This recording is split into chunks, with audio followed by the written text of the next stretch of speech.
Good evening, everyone, and welcome to the first ever I Am webinar series hosted by Ankorea Asset Management. Ankorea Asset Management is a subsidiary of VFD Group with a focus on capital preservation and income generation. Today's webinar is focused on taking your place in celebration of the International Women's Day. As we may all already know, despite the recent emphasis on gender equality globally, the movement towards gender parity is alarmingly slow. Research by the World Economic Forum has shown that it could take up to 108 years to close this gap. As of 2020, the percentage of women in leadership globally is 29%. Our focus today will be to address these challenges and prefer practical solutions. My name is Damlola Onishimo. I am the moderator for this webinar. Thank you for joining us. Before we get started, I'd like to go over a few housekeeping rules so we can all get the most out of this event. At any time during the webinar, you'll have the opportunity to submit your questions to today's presenters. To do so, just type the question into the Q&A box at the bottom of the control panel. The Q&A is the question and answer box at the bottom of the control panel. As time allows, the speakers will address as many questions as they can during the session at the end of the presentation. Also, there will be a poll during the event. Participation makes you eligible to win any of the 15 mutual funds accounts which AM will be given. Finally, we'll be recording this webinar and we will share the link after the event. Without further ado, I'd like to now introduce the panelists, starting with Glory Edozien, the founder of the 9 to 5 Chick. Glory is a LinkedIn visibility coach and lead consultant at the Inspired by Glory Academy, where she teaches mid-senior level career women how to build visibility and establish thought leadership on LinkedIn so that they can get the recognition they deserve, earn more money, and climb the corporate ladder. She's also the founder of the first of its kind digital-enabled community for career women, the 9 to 5 Chick Inner Circle, which aims to provide career women throughout Africa with mentors, access to signature career resources, and networking opportunities. Welcome, Glory, and thank you for joining us. Thank you for having me. You're welcome. Next is Olatowun Candide-Johnson, founder of Gaia Africa. Olatowun Candide-Johnson is a lawyer with over 30 years experience in corporate and commercial law, as well as in business development and governance of multinational corporations. After many years in corporate life, she decided that it was time for her to venture into the entrepreneurial space by setting up Gaia Africa, a member-only business and social club for women leaders in Lagos to facilitate business connections and expand bottom lines. Welcome, we're very happy to have you, and thank you for joining us.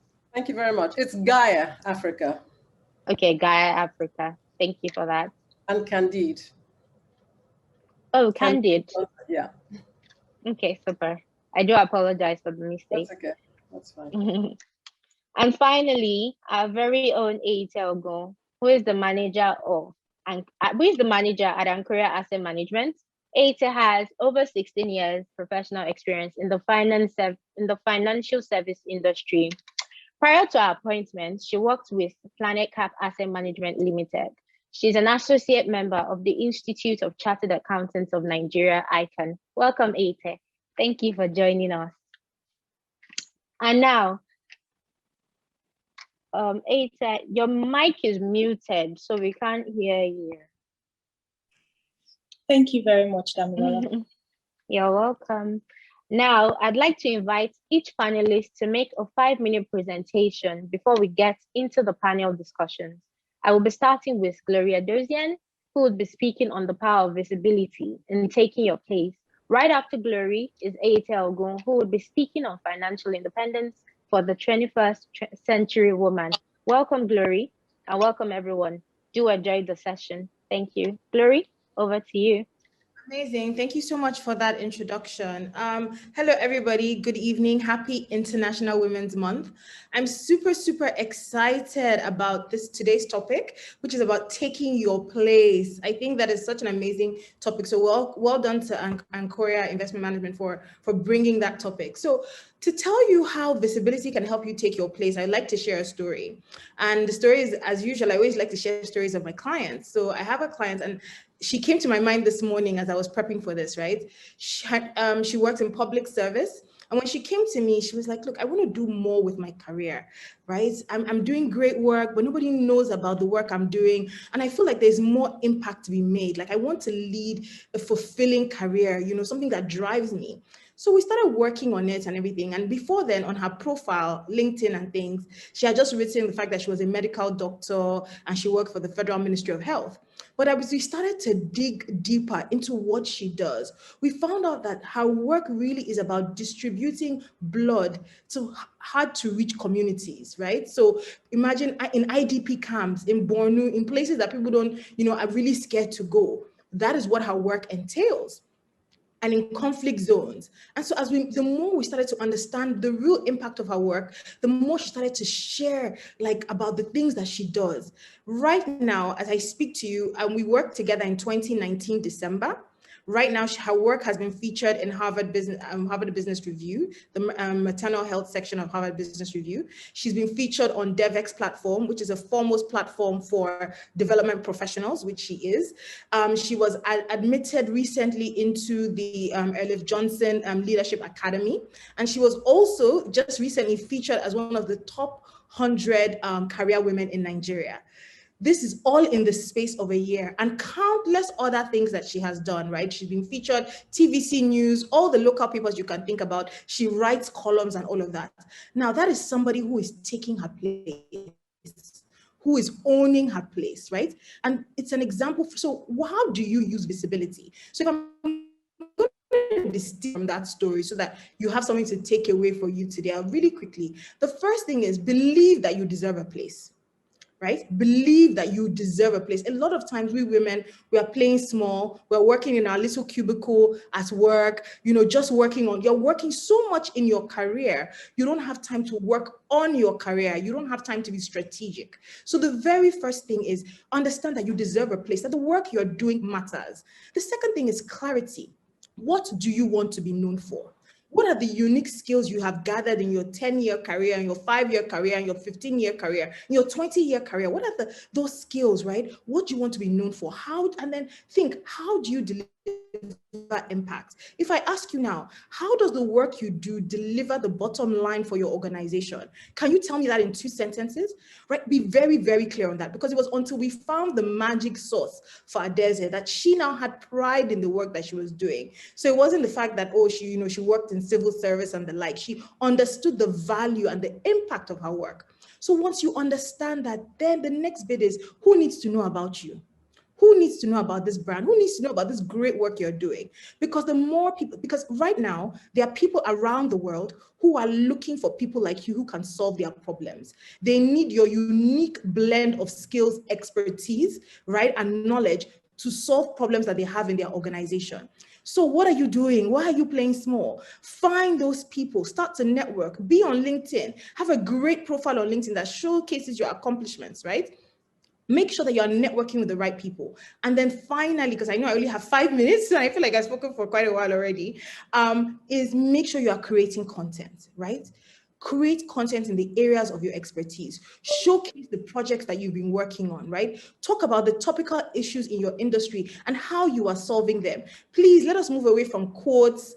And yes, you can talk about career advice and things like that once in a while, but to become a subject matter expert, to become a thought leader, we need original thoughts. We need to hear your original voice. And this is how you begin to take your place. So hopefully there'll be more questions so I can talk about it. Thank you very much, Glory, for that insightful session.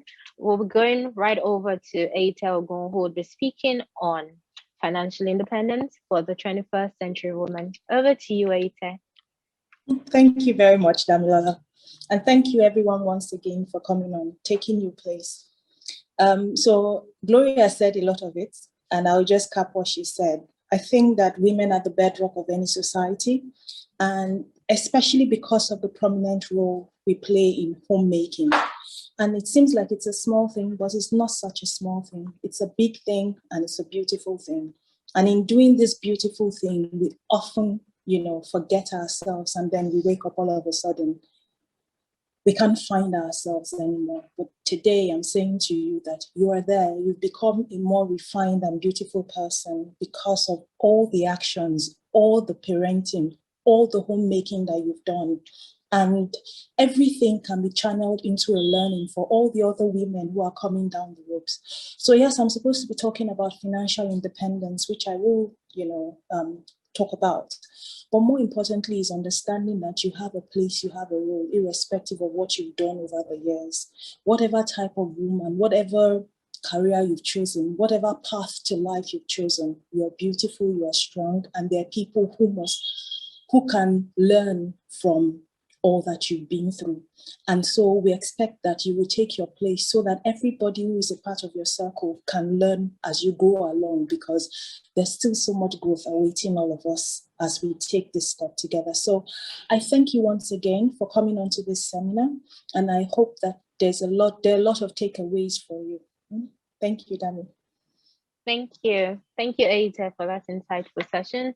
And finally, over to you, Mrs. Olatowun. You haven't said what I'm speaking about, though. Oh, apologies. So Mrs. Olatowun would be speaking on women taking, oh, sorry, my apologies. Look at me. For some minute, it escaped me. Women in corporate governance and the skill sets that are required to achieve this. Thank you, Mrs. Olatowun. Great, thank you very much. And thank you again to Ankoria Asset Management for inviting me to take to participate on this panel. It's such a timely webinar, especially talking about governance, because I believe very strongly, just as Ete just said, that women really are the bedrock. So, but before I go in, let me just, you hear the word governance thrown around a lot, and honestly, sometimes I think it means different things to different people.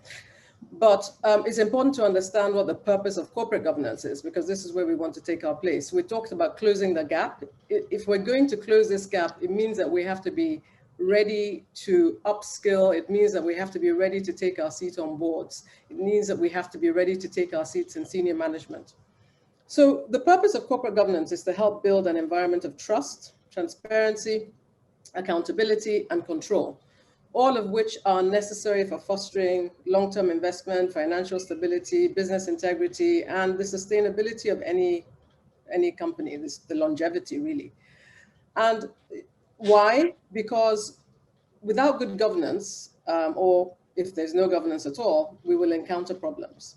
And there are several problems that are encountered, from having the wrong leader that can either change governance behaviors rapidly, either with the wrong or zero tone from the top.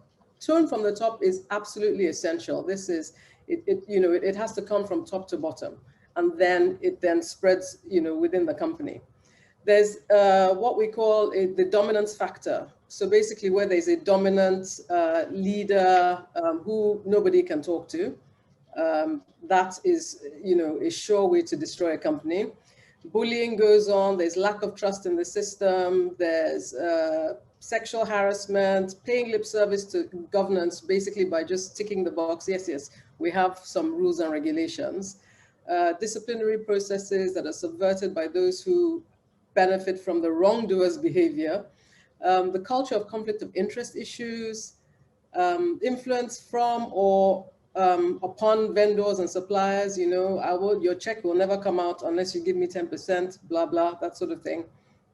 So what does a good governance system have? As I mentioned before, control. The focus for me for corporate governance is control, which is basically controlling the actions of the insiders, the CEO, the directors, the senior managers, so that they act in the best interest of the company. And then there is, of course, instituting a system of accountability, responsibility, checks and balances through policies, procedures, processes, reporting, auditing, investigation, sanctions, due process in decision-making, financial integrity, and of course, training. So what skill set is required? I think that the greatest skill you can ever have is knowledge, especially in your own field or expertise. And, in Nigeria, and to be fair, actually, in many parts of the world, there are systemic and cultural challenges. And so we need, especially as women, strategies to address them. In addition, it's important to understand how we tackle unconscious biases, because there are, these things. I mean, I was talking yesterday about the UN report that says that 90% of the people of the world are biased against women. So both male and female are biased against women. Improve visibility, as Gloria just mentioned, because if you improve your visibility, you improve your influence and your voice as well. So I said it's very timely because I've been spending a lot of time on governance issues in the recent past with a colleague called Pamela Watson, who has initiated what she calls the Butterfly Coalition for Good Governance. And recently, because of that, we launched a survey to understand, the issues that women in the C-suite and, business leaders are facing. And some of the issues I've mentioned already, but would you believe that CEOs, the board chairs are reported in 24% of recent incidents of bad governance? That is too high a percentage if we're going to do anything of any significance. So there are concerns about incompetence at board level. So skill set and competence are required. For me, I will talk about what I think are the most essential skills that women leaders should have.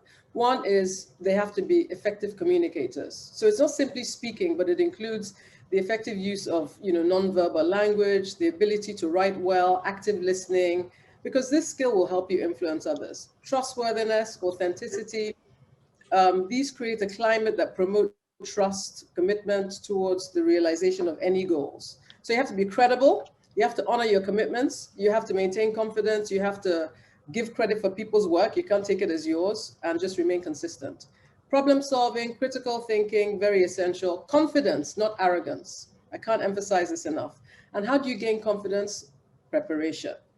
And also being an expert in your field. So gain knowledge, read widely. I say that all the time. It's so important because when you then speak up, you're speaking from a place of knowledge and people will listen. Emotional intelligence and empathy, absolutely essential. Strategic insight. Absolutely. Sorry? I was agreeing with you. I said absolutely. Right. Okay, sorry. Strategic insight, very, very crucial. So, these are some of the skills. And before we close from this webinar, I will also share what is called a board skills matrix, which is basically, the sought after expertise that boards are looking for from women and men. But, I will share that later on. So that's my 5 minutes. Okay, thank you so very much, Olatowun. And thanks to everyone. This session has been really insightful. Really quickly, we'll just jump into the question and answer session. We have a couple of questions for each speaker.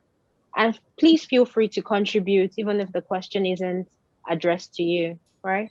Okay, so I will start with, so Olatowun, because you just, you mentioned visibility, you mentioned empathy, emotional intelligence, you mentioned being a thought leader in your field, right? And that's all well and good, but there's also the issue of how do you, first and foremost, how do you acquire these skill sets? Do you have to do it on your own if your company isn't providing the opportunities to come into leadership positions? What are the steps that you need to take? What are the things that you need to do? How do you approach this? Do you first try to do it on your own and then pitch it to your company? Or how do you find the balance between really just acquiring those skill sets and then furthermore, even then being given the opportunity to get into the position that allows you to take part in corporate governance? Right. So Thank you. That's an interesting question. And honestly, I have always been of the school of thought that says you have to do things for yourself. Why? Because why are you waiting for anyone to do anything for you? And, I use that in every sort of facet of my life, because I was in corporate for many, many years. And the truth is that, it was a multinational, so I had, great advantages for training and all sorts of other things. However, when I decided that I needed to have, better skills, well, not better skills, more skills than just, legal and the experience that I had had, I went and did an MBA in my old age. Okay, so maybe I waited a long time. But, I went and did this because I felt that I needed to, it's not that I didn't know these things, but I needed to have the academic teaching. I needed to understand it from that point of view. And then, because it's very easy when you go to, it's an executive MBA, and really what they're looking for people who have worked, right? Because then you come with all kinds of experience and examples. And so you go there, and when you're learning, so learning the academic side of things, and putting it together with the practice is, I think, the best that you will get. But if your company does not offer you training, then you have to do it yourself. And I mentioned that, reading widely is important. 2020 has given us an amazing opportunity for learning. And you can, I think there's no training you cannot find online that's free, actually. So there's a lot of stuff that's free out there. Yes, there are those that you have to pay for, but then they're a lot cheaper now because they don't expect you to come there. So, and then so in terms of opportunities, I believe very strongly in sponsorship. And sponsorship is really taking an active interest in that person's career. It's not a mentorship thing. It's making sure that you're pushing that person in that career. And the way you can do that is by ensuring that, they are being spoken about when they are not in the room. So for example, if I use an example, if you're at management meetings and they're talking about, positions that are vacant, and you say, I have, X, Y, and Z, and I'm speaking very confidently about this person because I have already exposed that person. And so everyone around the table already knows the skill of that person. So they're going to all say, oh, yes, brilliant. That's a great idea. So I believe very strongly in sponsorship, and I think that there should be sponsorship programs in various companies because there are just so few women. I believe also that women managers also have to, make a deliberate, take a deliberate stand to push women into positions. But obviously not just every woman. You have to be worthy. I'm not saying, we're not looking for tokenism at all, right? Because tokenism actually makes things worse for women. So, you will find that there are many people who will complain about bullying on the board because they weren't prepared to take those board seats. So they go to those boards, they go and sit on those boards, and they're saying nothing. And I'm not saying, talk nonstop because, no. I'm just saying when it's time for you to talk and it's your area, they will listen, but then you have to have that confidence. You have to have the knowledge to shut. They're saying they should take their place. Thank you. Their place. Exactly. Absolutely. So yeah, I hope I answered that question. Yes, you did. Now to another question also. Before I go into the next question, Glory Aita, would you like to contribute to what Olatowun spoken to? Just for me, just really briefly. So I think I really agree with TCJ around the fact that, career ownership really plays a role here in terms of skill acquisition. So I remember very early in my career, I was working for an estate agency that was part of a bigger company. And what I was doing then, my role was really data entry, right? So this was like one of my very first roles. And I really wanted to be involved in the next stage above data entry. So there was a training opportunity available, and I asked my boss if I could attend, and he said, okay, sure, attend it. But then during the training process, he actually walked into the room and said to the facilitator, Glory is here really just to observe. Please pay your attention to the other people in the room. Yeah. Right? For me, that became a sign that, yes, I'm here, but there was really no opportunity for me to grow the skills I required to advance in my career. So instead of sitting there and complaining, I started networking in other departments, going to other departments to find out what they did and how I could acquire skills there. And finally, after a few months, I was able to move and acquire the skills I needed to advance in my career. So I'm sharing that example because many times we as women, we sit down and we complain, right? if you really want to advance your career, you own your career. Those skills are yours, and it is your responsibility to find ways to acquire them. Super. Thank you so much, Glory, for your contribution. Eita, would you like to say something? For me, I would say that it's something that we need to teach young people now, to understand that personal development is yours and yours to own. So I think it's not something that only women suffer from, but this session is about women. But I think a lot of people are being fooled into thinking that their developments, their career growth belong to someone. So it's either the institution or the boss they report to. I'm saying that it isn't their responsibility. They can help you, but ultimately it's your responsibility to push yourself forward. So even if you don't get the trainings from the institutions, you make those opportunities available for yourself. You take the place. This is what we're saying. You own it. You say to yourself, this is who I want to be. This is the path I want to trail. And how do I need to get there? So all the support I need, whether internal or external, I will source for it. And guess what? When you start sourcing, you find.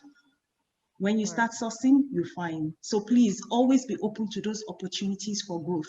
It's nobody's responsibility but yours. Okay? Thank you. Thank you so much. Thank you, everyone. This brings me to my next question. So, taking your place, obviously, it often feels like it requires a certain level of assertiveness. So if you're a laid-back person, typically you find that or someone that doesn't feel the need to button in meetings, or you don't feel the need to, push someone to make someone look small in terms of taking the shine at meetings, or you want to implement somebody else's ideas, particularly if that person perhaps reports to you and then shares their ideas with you. You go into the meeting and you take that and you implement their ideas and take them on as yours. For people that are laid back, or people that are timid or quiet, how then do they, build capacity, or how do they improve their personality, to be able to sit on the board or take on roles really that allow them shine and creates room for visibility, as you've mentioned? Olatowun. Oh, right. Okay. Yes. So yes. I thought it was a Glory question for visibility. No, but seriously, it seemed like though. So Glory will have an angle, I think. Yeah. Yes, I will come to everyone. It's a good question. Because there are many people, it's funny because when I tell people I'm an introvert, they laugh and they say, you're not an introvert, you can never, and they laugh, blah, blah, ha, ha, ha. But I've just had to learn, to be less, I've learned to be able to manage my circumstances. And I think, to be honest, I will not lie, it does come with, some experience. It does come with, for some people, it comes with experience. For some, it comes with age. But I think that what's most important is that if you have the knowledge, if you acquire the knowledge, right, then there's less of a problem for you to speak up. If you are, because the truth is that if you go to a meeting, the reason you are at the meeting is so that you can contribute to the meeting, the board, whatever it is. So you can't go there and say, because of your personality, you're not going to say anything. And I can tell you one thing, you see, we're talking to women here. Now, there are many instances where women will say something at a meeting because, let me just say, for example, I remember management meetings long time ago.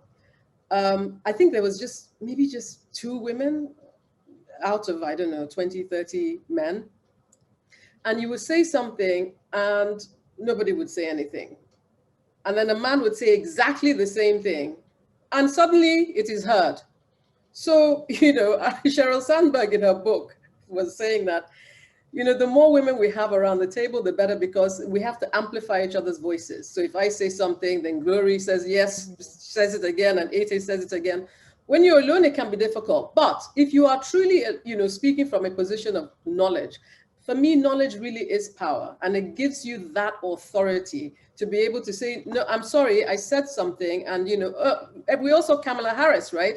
I'm speaking, Mr. Vice President. I mean, really, she's trying to say something and the guy is not listening. So you just have to make your voice heard in that way. But obviously, if you're not sure, if you don't think that, what you're saying is correct, then you're not going to say. So you just have to make sure that you have that knowledge.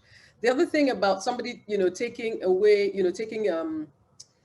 what is it, your work, promoting your work as if it's theirs. Implementing your ideas.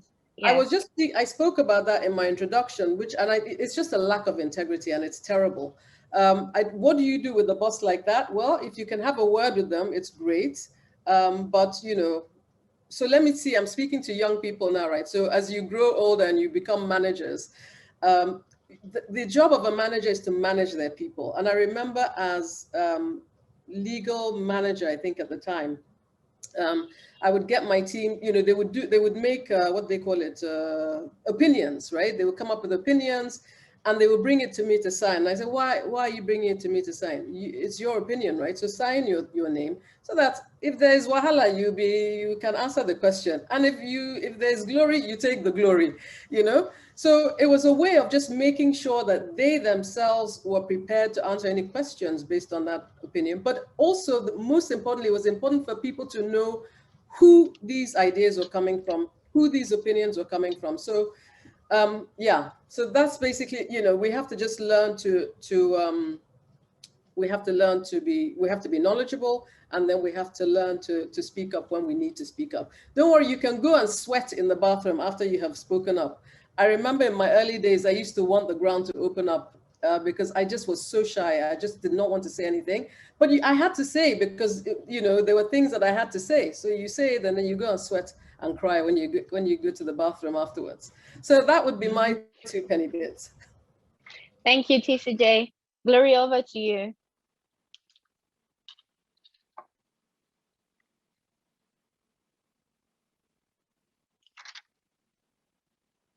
Glory, oh, she's frozen. Oh, I think she's okay. Eta, would you want to say something? Okay, again, for me, I would say that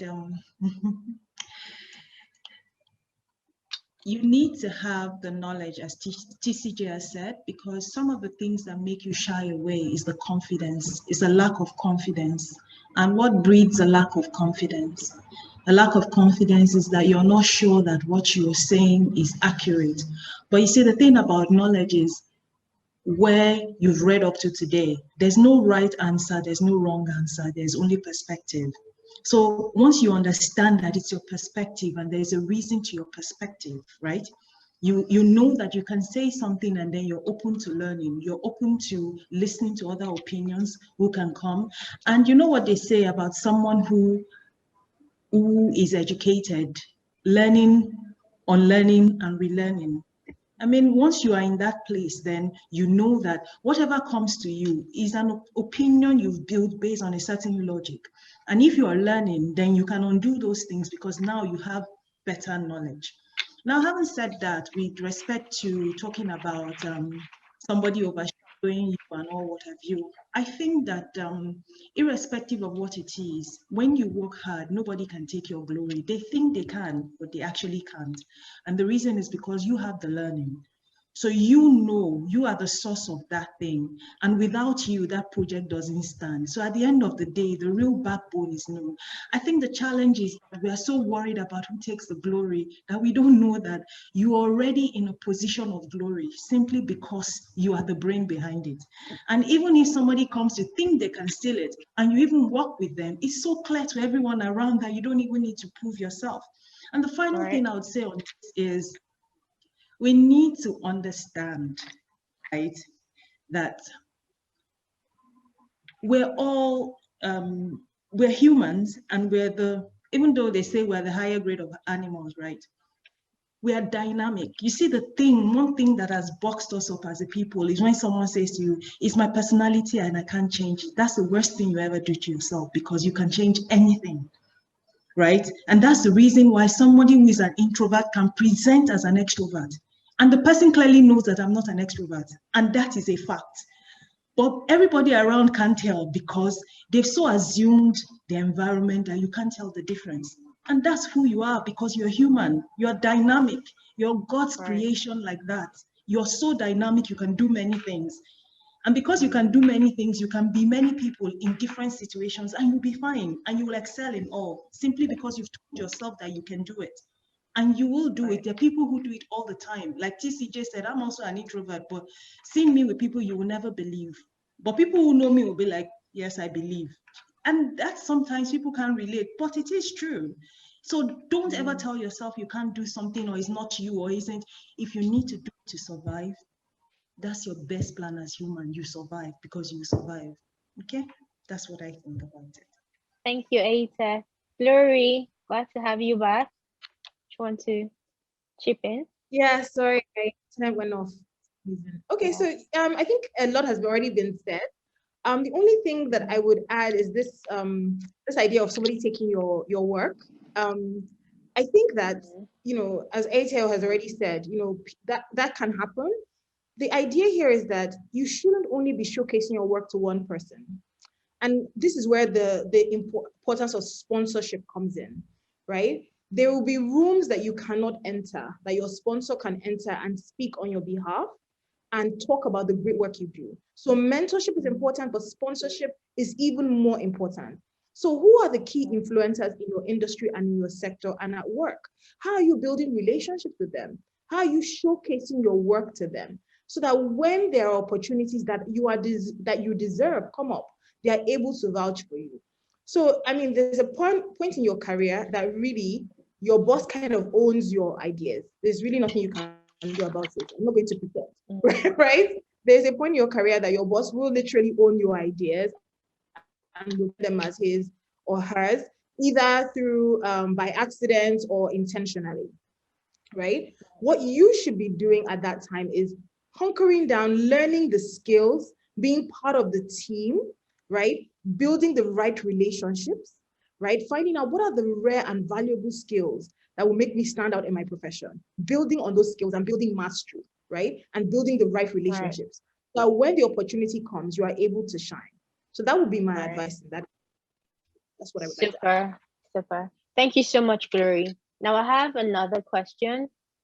We understand that now this is moving forward and assuming that women are even let into the room, right? Women have now been given a seat at the table, but there's still the disparity in terms of remuneration. So you have the title, but there's still a discrepancy between what your male counterparts are being paid. How do we address that? How do we rectify that? Because we really are all bringing the same value to the table. So, I mean, what's the basis for the discrepancy in the first place? And then how do we rectify that? Anyone can answer now. Okay. I thought Atia would jump in really quickly because she's the finance person. I think the first thing, is, do you understand your worth? Right? As women, I think that's the thing. Sometimes you're so happy to be offered the opportunity that you just jump at any money that you're given, right? So that's the very first thing. Have you done your research? How much does this role in the market, how much does this role go for, right? So understand what the market, and a lot of times women, we are afraid of having conversations around money. You ask a woman, oh, how much do you earn? How much do you do this for? And it's almost like it's an affront on her character, you know? So we need to, first of all, take away the shame from discussing money and be open to have money conversations. Then do research. And then don't be afraid to negotiate. I mean, I have a friend who is negotiating for a role now. And when she finally got the role, the HR manager inside called her and said, I didn't know you could negotiate like that. And it's really coming from a point of, look, I have been working for 15 years. This is the value I'm going to bring to this role. This is the remuneration I deserve. These are the benefits I expect from being in this role, right? It's not a case of arrogance or let them not say, you know, women are like, let them not say I bent my neck, let them not say, so that when I enter now, they will now think that, you know, I'm a troublemaker. Let them not say, you know, I remember one time, one of my clients was telling me that she got this role and the role was meant to come with a car, but she was still in her probationary stage, right, for the role. And she said to me, oh, I don't want to request for my car yet. I said, why? She said, I want to prove myself. And I told her, I can't really understand that sentence because they have given you this role. Your predecessor had the car when he was on probation, right? You are now saying that, no, you won't ask for your car yet because you want to prove yourself. So this again comes to the, takes us back to the issue of imposter syndrome. Once you believe, honestly, you really believe that I am worthy of this thing, I know what it takes. And these are the things I need to make sure that I perform excellently and that I'm adequately rewarded for the value I'm bringing. Then you are now in a position, in the right mindset. And if you need to get a coach, that's another thing. Women, so many times, you're not investing in the skills. We're buying the bags, we're buying the hair, we're buying the clothes, but you're not investing in the skills to move you forward. If you need to get a negotiation coach, go and get one. If you need to get a mentor who's going to help you negotiate, go and get one. Go and learn the skills of negotiation, right? Especially when you are having a high level conversation, right? It's so important. Okay. Okay, thank you so much, Glory. Aita, would you like to All speak? right. It's interesting. It's interesting because it's a dynamic question and it's world over. I remember a friend in England saying to me that there was someone she was supposed to be coaching and the person was earning twice her salary. And the day she found out was the day she dropped her letter, which I think it's a good thing to do, because the more women do this, the more we get away with things. Because sometimes I don't even think that, you see, so now I understand when Sandy, Sherry's in Leaning says that Sandberg says in Leaning that we have to speak up because it happens and it's happening. But the only way you can correct it is to speak up, because how do you know that this person is willing to pay X for it? Because when it's women, somewhat is downplayed. But I mean, a lot has happened in the last couple of years to close the gap, but there's still a lot of work to be done. So what to do, like Glory said, get a negotiation coach, but do your research in the industry. Do your research for how much, and then determine how much you want to be paid. We're typically scared of saying how much we want to be paid, and a lot of us leave it to the institution to grade us. No, no, if you want me, then you will pay XYZ amount if you really want me. But having said that also, when you have negotiated that pay, you don't come in and you are disgruntled because you find out that others are earning more than you. You do your bit as you promised, because it's a contract. So you negotiated and they agreed to pay you X. And then you come in and you find out that, okay, well, maybe I didn't negotiate so well. And then you lose your mojo. So you start to undercut in terms of service delivery. Because they're not paying you this, you decide that, well, because they're not doing this, I can do X. No, that tarnishes what you're trying to grow. So as much as possible, avoid it. What you need to do is to get your negotiation right. But if you don't get it right, that's okay. Take the experience and move on to the next job. With the next job, you can negotiate better. Don't complain, don't hound yourself, and don't spoil the image that you're creating. Don't spoil the perception of people that the perception you're trying to create with people. Keep at it. Be a person of your word, irrespective of what the other person does, so that you can go on to the next place and it will help you in your negotiation. That's what I would say about that. Thank you very much, Aita. TCJ? Having said that, I have to come from a different angle here. So there are two sides. So there's the case of, if you're headhunted, hey, you know what? You can negotiate all you want. If you need to change industries, for example, then you don't have the power, right? Necessarily. If you're already in the job, right? You may not even necessarily know that you are earning half, of your male counterparts until suddenly, something happens and then you find out. And only then can you raise your voice. So, I think, so it really depends. I mean, I've taken a cut in salary. I think I took like 50% cut in salary because I wanted to change industries from, what was I doing? I was doing, basically it was logistics, except it was Alrain, what they do anyway. Logistics, shipping, etc. And I wanted to move into oil and, well, I was headhunted to oil and gas, and I thought, oh, okay, that's interesting. So I will take this job, and I decided, okay, I'll take the cut and see where it leads. And I remember what I spoke to my brother. He was saying, by the way, it's not all that glitters that's gold, so it may come as bronze, and then, in the end, it's a shiny, wonderful, thing, which is what happened in the end. But I think that when you do find out within a company, and I have seen it happen, and I have raised my voice, and they will give you many different excuses. Know that there's more experience here, and there's an HR thing that different companies use. to measure. There's age. Can you imagine? Age comes into it, experience comes into it, length of service comes into it, and all these different things. So I think all I will say is that, you have to decide for yourself if you can live with it.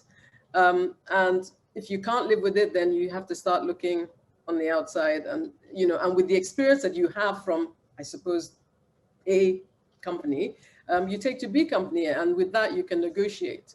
Then you have the power. So it really is it's a very different dynamic. It really depends on where you are and where you want to go, or it depends on the situation. But it's something to bear in mind, and it's good to be able to have friends in HR because maybe they'll tell you, they may not, but sometimes it slips. So then you know that, so how come, and then you can really speak up. The other thing that women tend not to speak up about is promotions, right? And I think that it can be tough, but I think it's something that has to, because as Glory and Ete said, your worth, right? So, at the point where other people are being promoted, men usually, you're still sitting there waiting for your turn and nobody's speaking on your behalf. It's time for you to speak up and make sure that they understand that you believe and you know that you deserve this. They know you deserve this, so they should, make sure you get that promotion. So yeah, that's what I would say to that question. Super. Thank you so much, TJ. Glory, you were saying?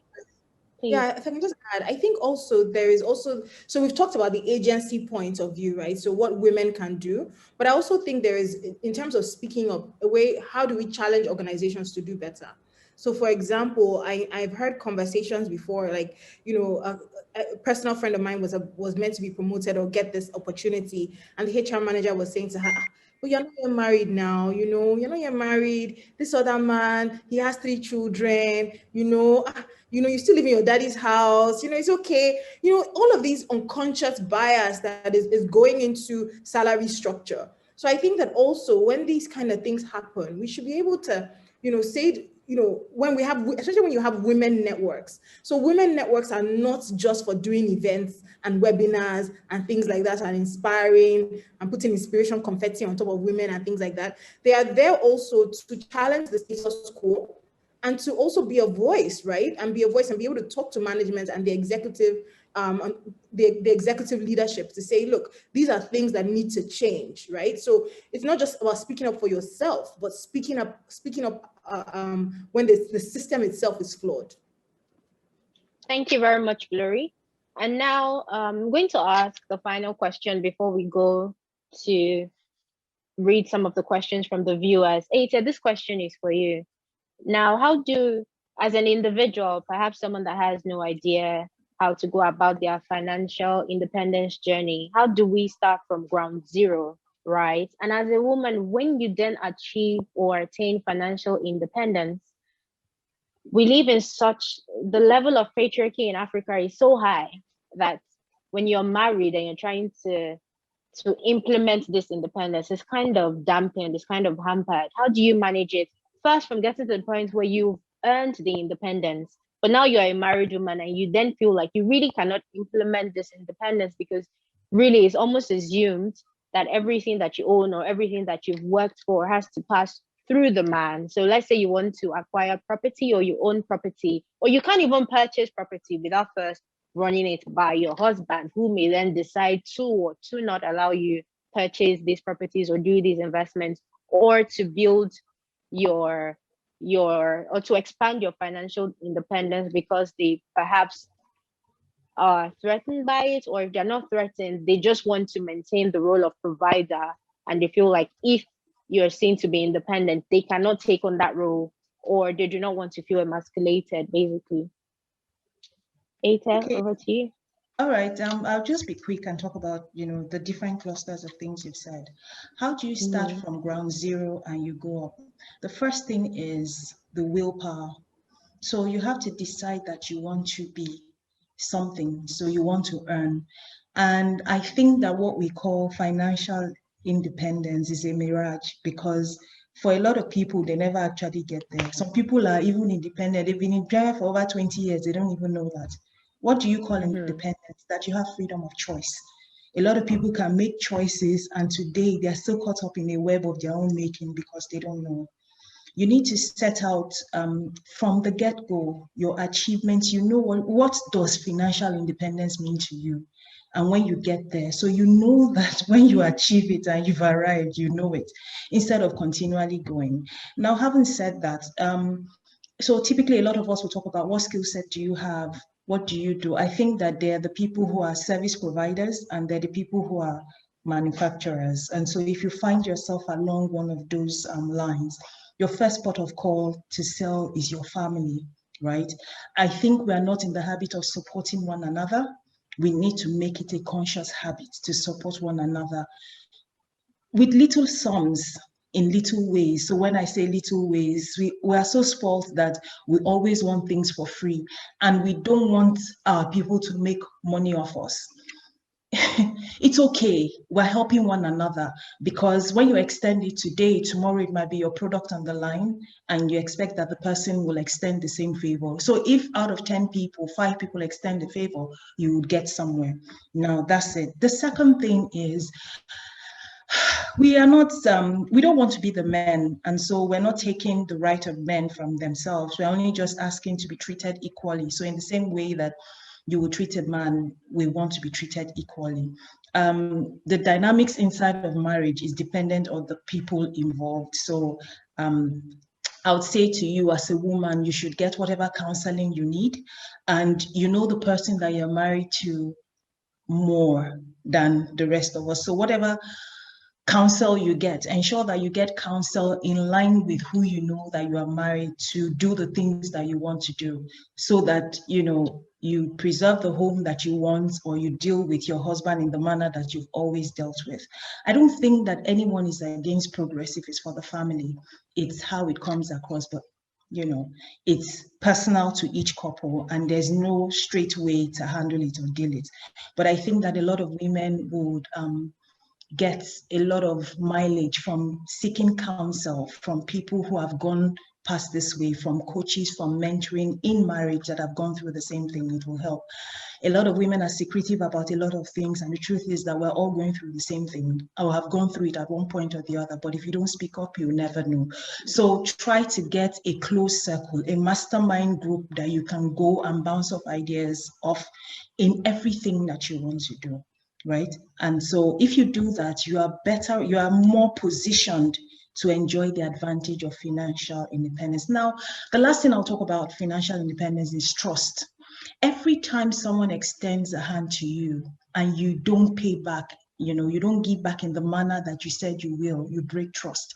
And what it does is that it hurts the next woman who needs help, and the person can extend, she doesn't. So always remember, when you're doing things, it's not just about you, it's about the next woman and the next woman and the next woman and the next woman. Please, I ask you, just think about it, consider it, let trust be the guiding point for everything you want to do.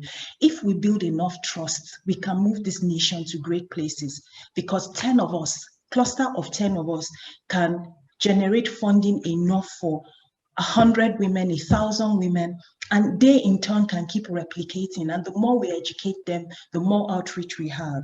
So just know that in taking your place, in someone extending trust to you, that trust is being extended for 100 other women.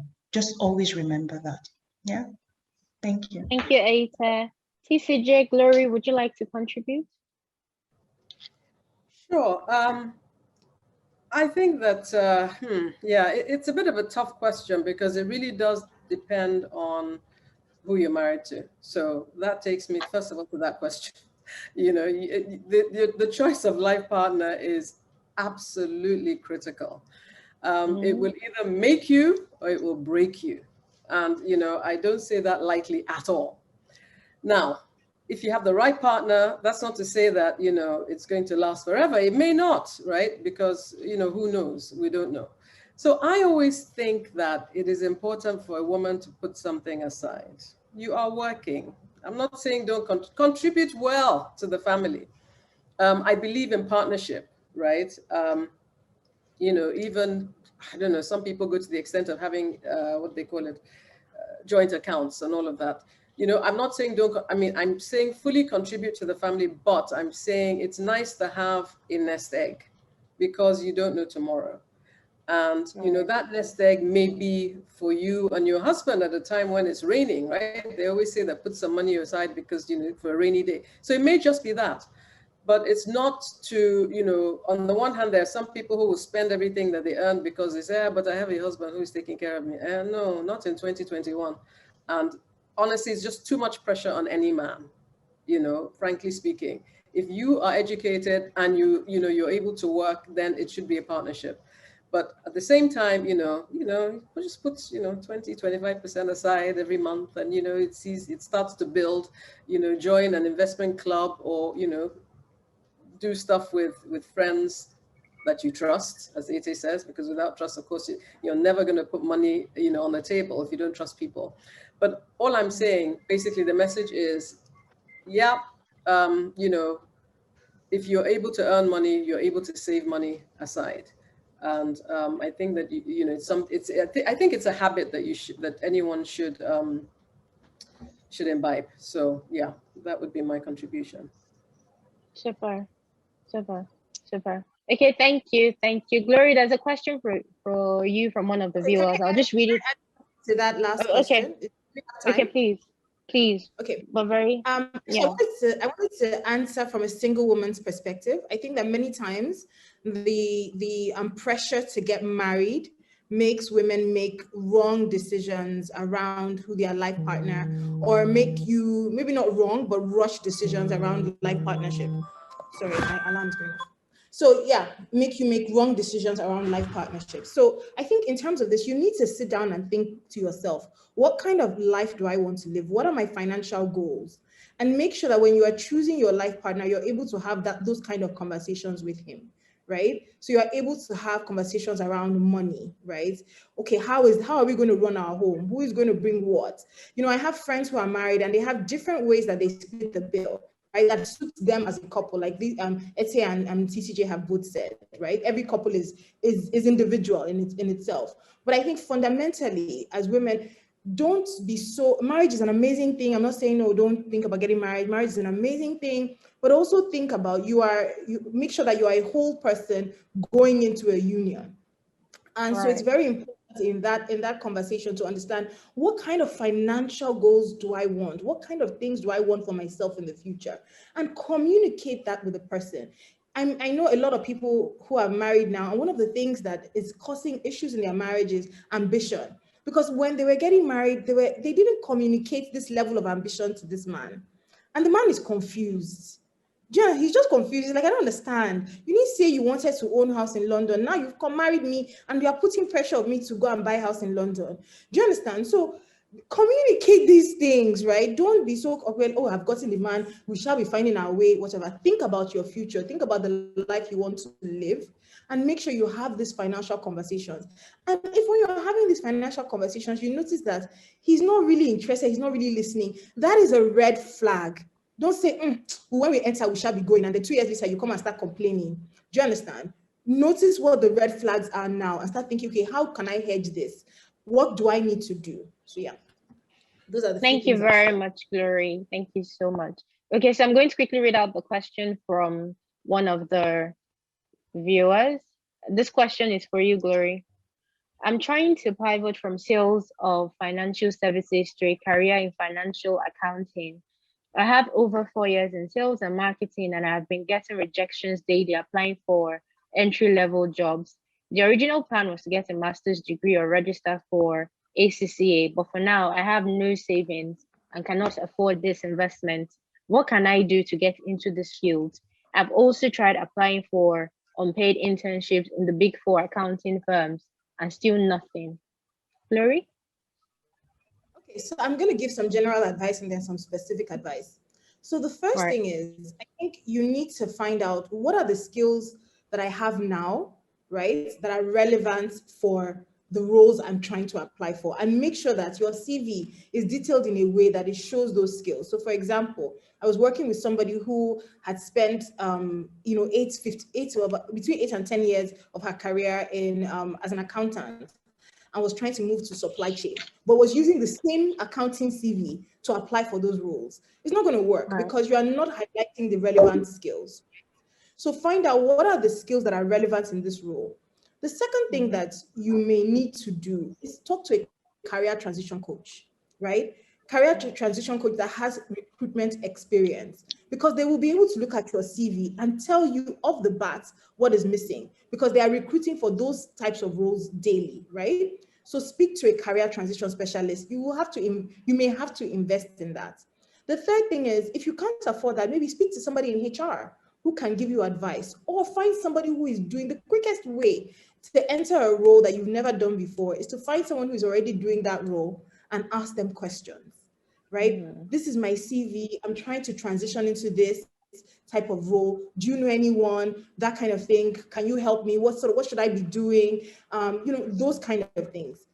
That's what I would also advise. Another thing that you can do, depending on the role and if it's possible, if you get rejected, just send a message to say, oh, I got rejected for this role, wondering if there's any feedback. You may not get any feedback, but you may get feedback. And when you do get the feedback, it will be very instrumental in applying for future positions. So those are the 4 tips I would give. Thank you very much. Thank you very much. Does anybody else want to speak to this?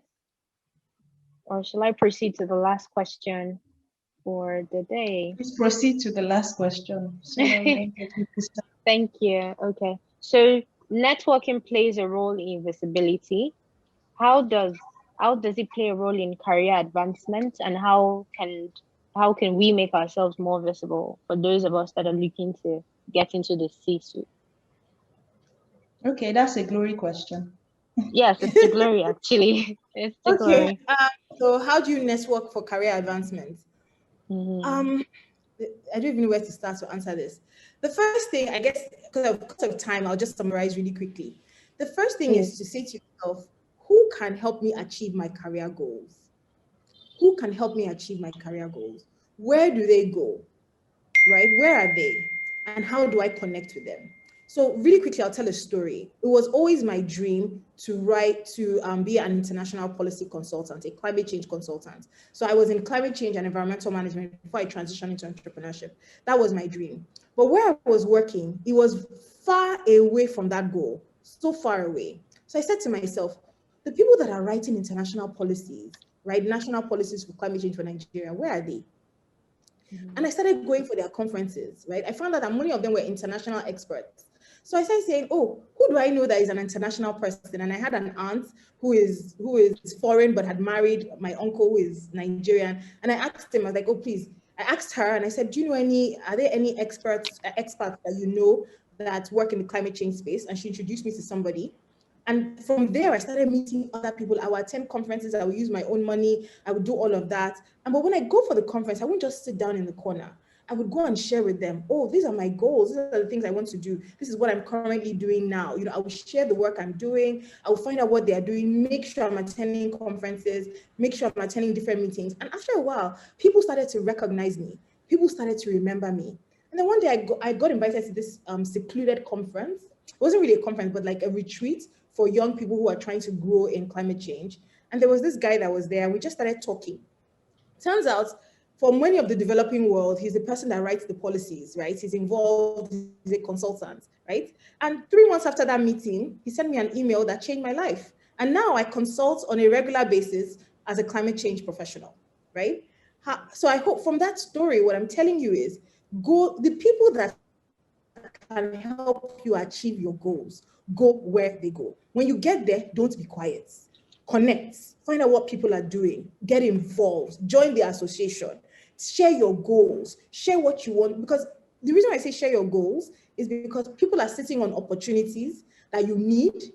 They're not telling you about them because they don't know you need them. If I didn't share with him, these are the things I'm trying to do with my career, this is what I've been doing, this is what makes me credible to be able to do these opportunities, he will never have sent me that email, and I would not be where I am right now.